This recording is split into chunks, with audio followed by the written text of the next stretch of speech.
السلام علیکم تمام دیکھنے اور سننے والوں کو میرا سلام۔ میں ہوں آپ کا ہوسٹ رانا سیف اور آپ دیکھ رہے ہیں سیاست، صحافت اور عوام۔ تھوڑا سا ملک کے جو موجودہ صورتحال ہے، کل عمران خان کی عدالت میں پیشی ہوئی، پیشی کے بعد وہ واپس چلے گئے۔ عدالت نے ان کی جو بیل تھی اس کو ایکسیپٹ کر لیا۔ تو ایک تأثر اس سے عوام میں کیا گیا اور ملک کے جو ریاستی ادارے ہیں ان پہ اس کا کیا اثرات مرتب ہوئے، ان پہ تھوڑی سی بات کریں گے۔ قیام پاکستان سے لے کے اب تک ہماری سیاست میں، ہماری حکومتوں میں مقتدر حلقوں کی یا اداروں کی شمولیت جو ہے وہ رہی ہے، اور اس میں کوئی شک نہیں کہ اس شمولیت کی ذمہ دار ہماری سول حکومتیں ہوا کرتی تھیں۔ پہلی دفعہ جب اسٹیبلشمنٹ یا آپ لوگ ملٹری کو یا افواج پاکستان کو سیاست میں شمولیت کا اگر آپ لوگ ذمہ دار ٹھہراتے ہیں کہ ان کو کیوں سول گورنمنٹ کے معاملات میں شمولیت اختیار کرنی پڑی، تو وہ تھی جب جنرل محمد ایوب خان کو 1951 میں یعنی کہ 1951 میں کمانڈر ان چیف بنایا گیا۔ تو انہوں نے اس وقت چیف آف آرمی سٹاف کی جگہ پہ کمانڈر ان چیف کا عہدہ ہوا کرتا تھا اور اس کی مدت 2 سال ہوا کرتی تھی۔ تو انہوں نے 3 سال ہی ہوا کرتی تھی، لیکن عہدے کا نام جو تھا وہ کمانڈر ان چیف ہوا کرتا تھا۔ تو انہوں نے 1951 سے لے کے 1954 کو ریٹائرڈ ہونا تھا، لیکن اس وقت کی سول گورنمنٹ نے اپنے اقتدار کو طول دینے کے لیے اور اپنے اقتدار کو مضبوط کرنے کے لیے ان کو 54 کے بعد 58 تک ایکسٹینشن دی، پھر 58 کو انہوں نے دوبارہ ایکسٹینشن دی، اور 58 میں اینڈ پہ کیا ہوا کہ مارشل لا جو ہے وہ آ گیا، اور میرے عزیز ہم وطنوں کی استدعا جو تھی وہ دوبارہ ملک میں شامل ہو گئی۔ لیکن کیا ہوا کہ جب اس وقت سے اب تک جیسے جیسے اسٹیبلشمنٹ کی آپ کے سیاسی معاملات میں مداخلت رہی، تو آپ کے سیاستدان ان کے ساتھ ساز باز کر لیتے تھے، ان کے ساتھ جو ہے وہ معاملات طے کر لیتے تھے، ملک بدر ہو جاتے تھے، ادھر ادھر نکل جاتے تھے، پھر حالات بہتر ہونے کے بعد واپس آ جاتے تھے۔ لیکن 2022 میں جو عمران خان کی حکومت تبدیل کی گئی، تو اس کے بعد مختلف حالات دیکھنے کو ملے۔ پاکستان کا سیاسی منظرنامہ جو تھا وہ سارے کا سارا تبدیل ہو گیا، کیونکہ اس وقت کے جو کردار تھے انہیں بھی یہی تھا کہ پاکستان کی جو ماضی کی تاریخ تھی، اس تاریخ کے مطابق جب ہم کسی بھی وزیر اعظم کو نکالتے ہیں تو وہ وزیر اعظم جو ہے وہ ملک چھوڑ کے چلا جاتا ہے۔ لیکن جب اس وزیر اعظم کو موجودہ کو نکالا گیا تو وہ بجائے ملک چھوڑنے کے دوبارہ ملک کے اندر عوام میں آیا اور عوام نے اس کو رسپانس کیا۔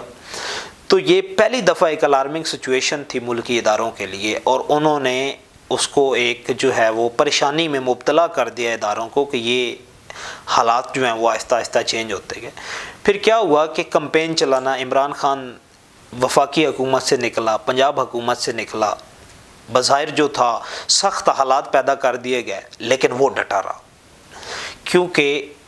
مضبوط اعصاب کا مالک تھا، اور ہر بندے نے مشورہ بھی دیا کہ مارے جاؤ گے، نکل جاؤ، حالات کے موافق ہونے کا انتظار کرو، پھر واپس آنا، لیکن وہ ڈٹا رہا، اور جو بھی اس کے ساتھ مسئلہ آتا تھا، جو بھی اس کے ساتھ مسائل آتے تھے، جن بھی مشکلات کا سامنا کرنا پڑتا تھا، تو اس کے بعد دوبارہ وہ عوام میں آتا تھا۔ کیونکہ جب تک کوئی بھی لیڈر آپ کا عوام کو ساتھ لے کے نہیں چلے گا، عوام میں نہیں آئے گا، تو ملک میں دوسرے اداروں کی جو کہ عوامی ادارے ہیں، آئینی ادارے ہیں، جنہوں نے عوام کی منشا کے مطابق کام کرنا ہوتا ہے، وہ اپنے حدود سے تجاوز کرتے رہتے ہیں۔ اس پہ جو بھی مشکل آئی وہ عوام میں آیا۔ اس نے الیکشن لڑا پروونشل اسمبلیز کا، اس نے 75% الیکشن جیتنے کے بعد وہ پاور میں آیا۔ پاور میں آنے کے بعد اس نے موقع دیا کہ الیکشن کروائیں، ملک کو اس بحران سے نکالیں،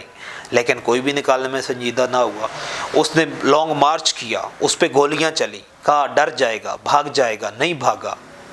اس نے ٹکر دی، وہ ملک میں ہی نہ رہا۔ اسے بتایا گیا کہ تمہاری زندگی کو خطرہ ہے، اس نے کہا کہ